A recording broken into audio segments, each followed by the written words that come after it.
I was born and raised in India, but I went to the US, to Princeton for my undergrad.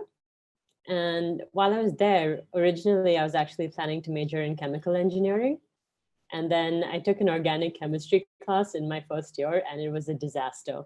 So I was like, okay, not chemical engineering anymore. So I knew I always wanted to be an engineer because I like problem solving. I enjoyed math, I enjoyed physics, and I wanted to apply it in the real world. So at the end of my first year, you have like the different departments had open houses. So you could go and they tell you a bit about what they do. And so I attended the civil engineering open house, and they had presented this program that they had in like architecture and engineering, which I found super interesting. So I thought, why not? Let me, major in that. That'll be a fun thing to do for the next 3 years. And then while I was there was a lot of focus on independent research work. And so in my third and fourth year of the undergrad, I worked on a couple of research projects on historical structures, which is what got me interested in working more with those within the context of structural engineering. And then in terms of masonry, well, that was really in my senior thesis in my fourth year project, where I studied the dome of the Taj Mahal in India.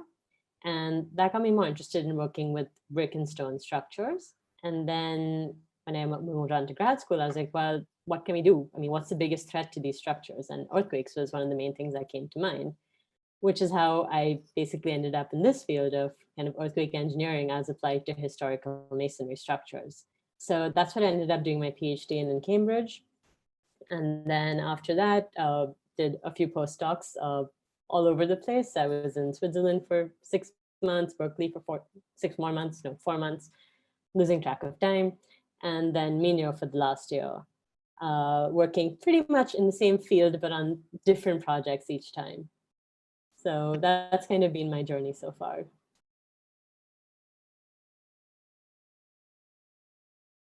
The strange thing is that during my undergrad, I didn't even realize that there was this disparity, because most of the, at least in my cohort, it was 50-50, or if anything, there were more women than men.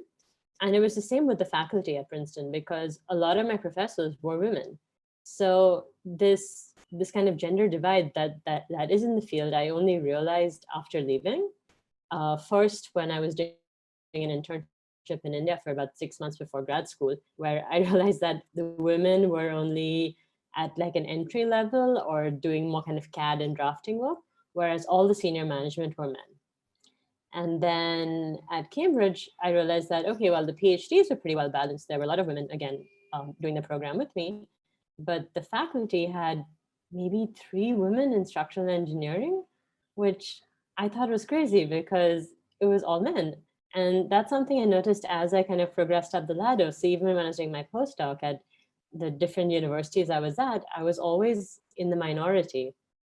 Having said that, though, I never felt excluded or treated differently because of my gender. I guess I was fortunate in that sense. And in some cases, it even helped me stand out a little bit.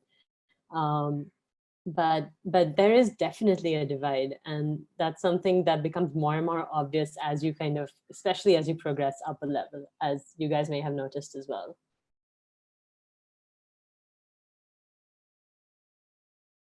I think family does play a big role. I mean, society almost trains us to believe that we as women need to have families and we need to prioritize that. I've noticed that with a lot of my friends who did the PhD with me, who then chose to leave academia because their partners or their husbands were living elsewhere and they needed to get a job to be closer to them. That is something I have not noticed with my male colleagues. So I've noticed with a lot of them, their partners, wives, girlfriends would always accompany them more often than not to wherever they were living and working. And I feel like in academia, it's so stressful at a PhD level, at a postdoc level. And it's so important to have that support system with you. It's so much, I mean, it makes it so much easier. And that's something I also struggled with over the last few years. I mean, in Minio, I was alone. My partner lives in London. So a lot of the stress I had to face pretty much solo, which was not very pleasant. So I think, having a partner close by is one of the factors which maybe results in women kind of leaving earlier on. And even with family, I mean, during my internship in India, I noticed that a lot of the women I was working with had families at home, had children. and so couldn't, work those long hours that it would take for them to get promoted and to move up the ladder. I mean, for them, this was as far as they could go, which was very, very sad indeed. Um, and the other thing is also, I feel like, at least in academia, because again, that's where most of my experience is to progress, especially to get to, let's say, an assistant professor level, a full professor level.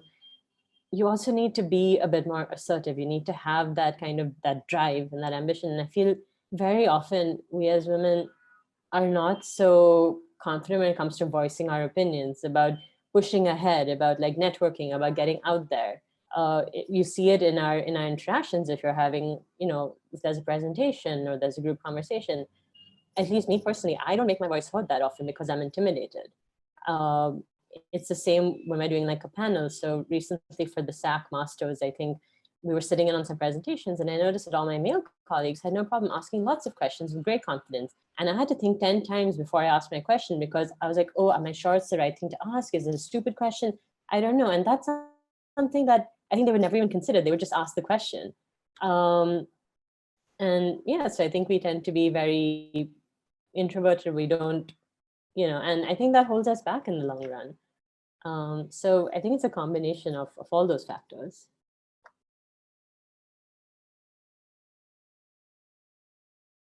Well, in India, for sure, there's a difference, because I think our society still has a long way to go in bring about that gender equality.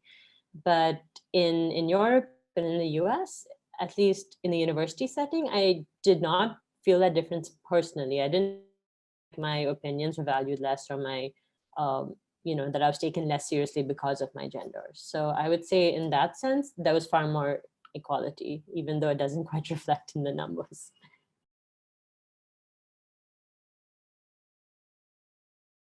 Still in my undergrad, and I'd come home for the summer, and I was looking for an internship to do. And I went to speak with the manager at this kind of international engineering firm here in Mumbai. And I told him, okay, I'm majoring in civil and construction engineering. And would it be possible for me to intern with your company for a few months? And so he looked at my resume, and he saw that I said, like, civil engineering with architecture. And he was like, oh, I see that you're doing architecture here. Why don't you just work with an architect? I mean, anywhere girls are better at like just doing drawings, right? And I didn't know how to respond to him. It was the most chauvinistic thing I've ever heard in my life. I was so angry after that. But unfortunately, that is the mentality very often, where we're kind of, that's what we're classed as doing now. Oh, we're better at the drawings, we're better at, and sadly, that's what I saw the other, like at the kind of the other internship I did, where you had all the women working with like the CAD models and all the men doing the actual like design. So I mean, again, this is India. It's maybe not the best example to give, but that is the strangest thing I've ever heard. Having said that, though, at the company that I actually ended up interning at, the head of the operation was actually an Indian woman based in the US. So she was actually heading the thing, which is why I wanted to work there, because I was like, okay, well, if she can make it to the top, there's hope for the rest of us too. So.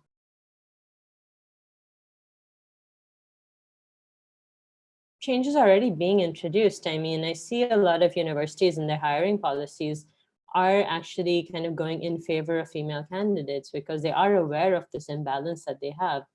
And a lot of universities are prioritizing that. So I've seen at quite a few places, the recent hires, at least at an assistant professor level, have tended to be women, which I think is fantastic. I think part of it, maybe they could, in academia already, from what I understand, there are good packages for women in terms of maternity leave and coming back to the office after kind of giving birth and spending a few months with your child. In industry, I think it maybe varies from company to company, but I think that's one of the main times women tend to go out, because they take a break from work, they have their children, they start raising their family, and then it's impossible to come back in. So if companies and maybe universities that aren't already abiding by that policy become more flexible and become more liberal in terms of allowing women to have that work-life balance and being understanding of the responsibilities we have, not just at work, but also at home, that might go a long ways in reducing that divide. And of course, the other is just maybe fundamentally changing society, which might take a bit longer. Redefine our gender roles a little bit more and strive for, kind of both men and women helping out in the house and playing equal roles in raising a child. And same in terms of working. I mean, I feel like, you have so many stay-at-home moms. Why can't we have more stay-at-home dads?